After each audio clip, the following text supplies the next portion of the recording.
Steve, what's the situation with injuries at the moment? How are you?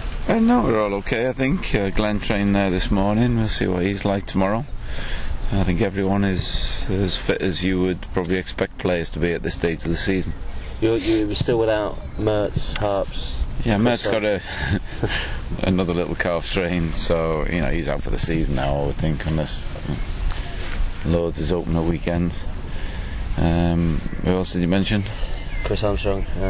Chris won't be available, certainly for these couple of games. Harps won't be available for these couple, but he'd probably have a good chance for the final. The same with Leroy. He wouldn't be available for this couple, but if we get through, then he would be, I think, knocking on the door for that one. You've got Kevin Doyle back. Yeah. Has he got a chance of starting Saturday? Because Kits was a doubt last week, wasn't he? It is cold and what have you, and he had a bit of an ankle problem the day before in training. Again, at this time of year you're going to get loads of little aches and strains, and is it perfect? No. Can you play with them? Yeah, it's no big deal. So we've got a healthy squad, and it's been fascinating looking at the European games in the last week or so, just to see the approach of teams, and certainly I think everybody, without having been sat down and said this is what you must do, they must look at the games and realise the sort of take you have to have. The value of an away goal, very important, and we're all mindful of that. So do you go to the game, do you go into the Burnley game looking to win it straight away and get that vital? Well, because we've never had the experience of these kind of competitions, the way sort of Man United's, Arsenal's, Chelsea's have, they can sort of adjust their game because they've done it before, many times before, whereas, it's difficult, I think, for a team. We are a team who try and win every game. We don't qualify, we just try and win every match, and I think for us to try and sort of step back and be a little bit more conservative wouldn't be possible. We'll go there and try and win the game. Marek came on Sunday and did very well, gave you a goal and a spark. Has he got any chance of starting? Yeah. I think there will be changes. Yeah, there'll be a couple of changes, but I think our intent has to be positive rather than passive in this game. I think if we go there, I don't think we're capable of just sitting back and letting the other team take the initiative. We've got to try and have a go at them as much as possible. Considering your home form and your away form, this is probably your best chance, isn't it, with the away game? Well, I don't know. I haven't understood what's happened to a certain extent. There's been a couple of things I would have liked to have seen better, obviously.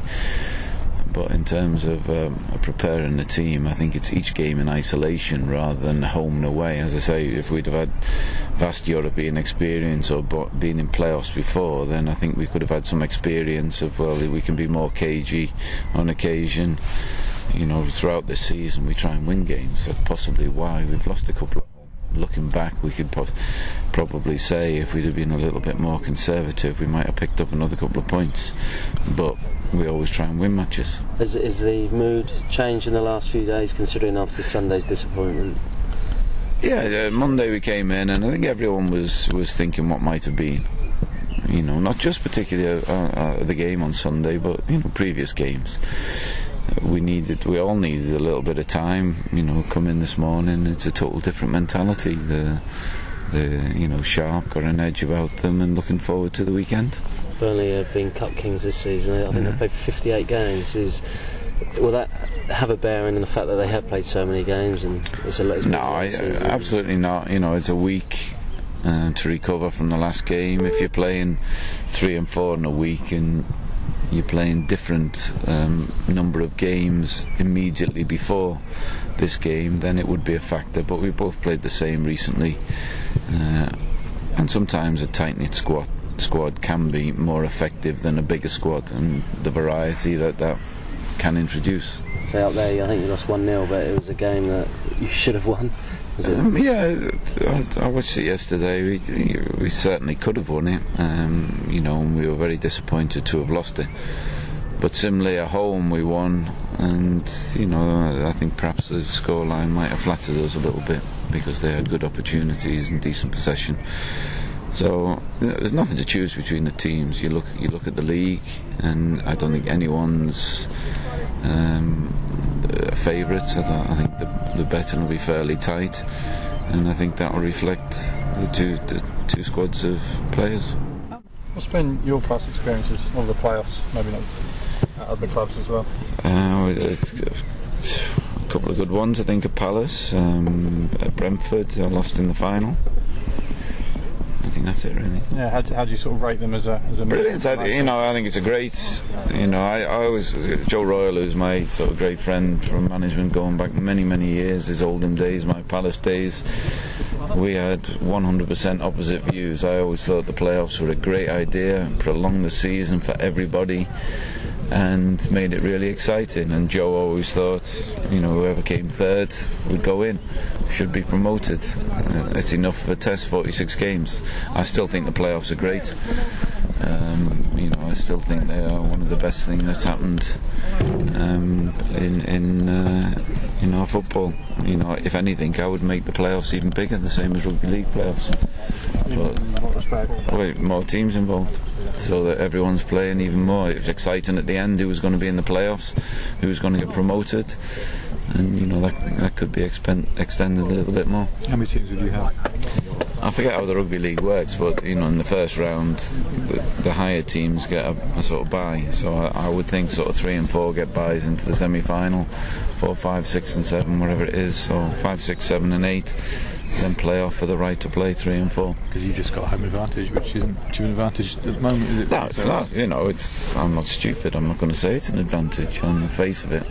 It might even be a disadvantage, but that will be sorted out in the next 4 to 5 days. Is the lack of playoff experience in the squad a concern in any way? Because it's a different mindset to the league, surely. Yeah, marginally.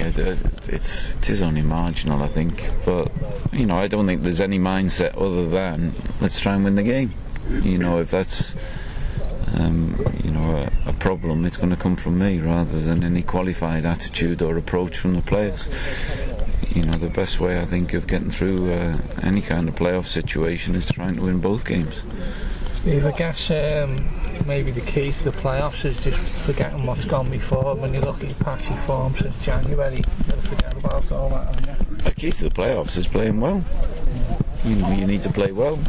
Where you get the form from, and I've been in a situation where I finished third and got promoted, and I've been in a situation where I finished sixth and got promoted.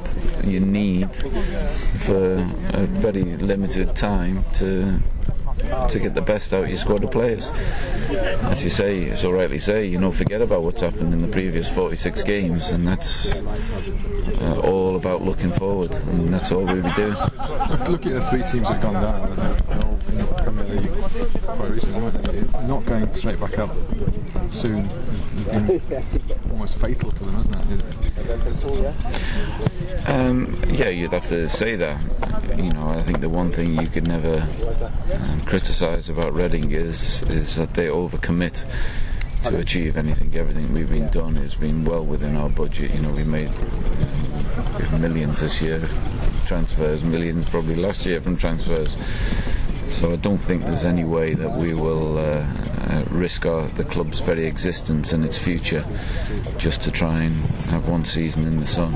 This is very much a club run on fairly tight, stringent economic lines. You don't fear that on a playing sort of way, the momentum, you could become becalmed in this division if you don't go up now? Too depressing about it? No, I honestly don't know. You look at Sheffield are right in there. They've had a year to sort of stabilise. I think it's hard now. There's probably more teams gone up into the Premiership and survived than teams who've been relegated and bounced straight back up again. Well, it must be very, very close, and on the face of it, the parachute payments should be a huge advantage, but the financial gap now is such that the compensation levels to adjust the contracts are enormous, and it turns out to be no advantage whatsoever, the parachute money. And then you do have the mental adjustment of relegation, with a lot of players wanting to leave anyway.